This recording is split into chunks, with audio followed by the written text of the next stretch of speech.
Saya terbaca satu komen di media sosial. Komen ni sangat menyentuh hati saya.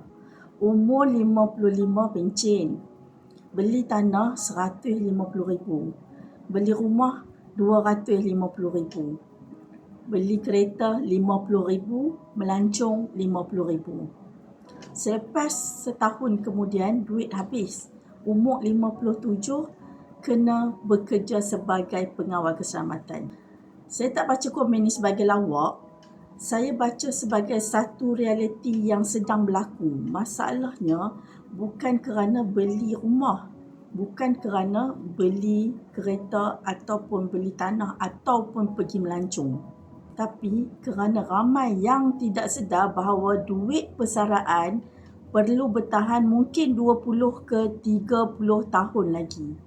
Apabila terima 600k, 700k sekaligus, jumlah tu memang nampak besar. Tapi apabila kita bahagi kepada 25 tahun persaraan, sebenarnya taklah sebanyak mana yang kita sangka. Sebab tu, sebelum buat sebarang keputusan besar selepas bersara, tanya diri kita, adakah keputusan tu menjana pendapatan? Adakah saya masih ada dana kecemasan? Adakah saya masih mempunyai simpanan untuk kos perubatan dan sara hidup harian? Ramai pesara kehabisan wang bukan kerana mereka gagal bekerja, tetapi kerana kita tidak pernah diajar bagaimana mengurus wang persaraan. Sebagai iktibar daripada situasi ini, jangan tunggu umur 55 tahun baru merancang persaraan. Mula hari ini, kerana persaraan yang selesa bukan berlaku secara kebetulan, tetapi ianya berlaku kerana perancangan yang dibuat bertahun-tahun lebih awal.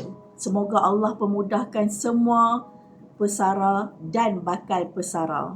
Jika tuan-puan nak bersara dengan simpanan emas, isi borang di sign up ataupun klik link di bio kami bimbing. Like dan share video ini, semoga bermanfaat. Bye. Puan Nashiah adalah salah seorang daripada dealer kami yang proven terlatih. Sekiranya tuan-puan nak berdaftar kat akaun, pastikan berdaftar dengan Puan Nashiah.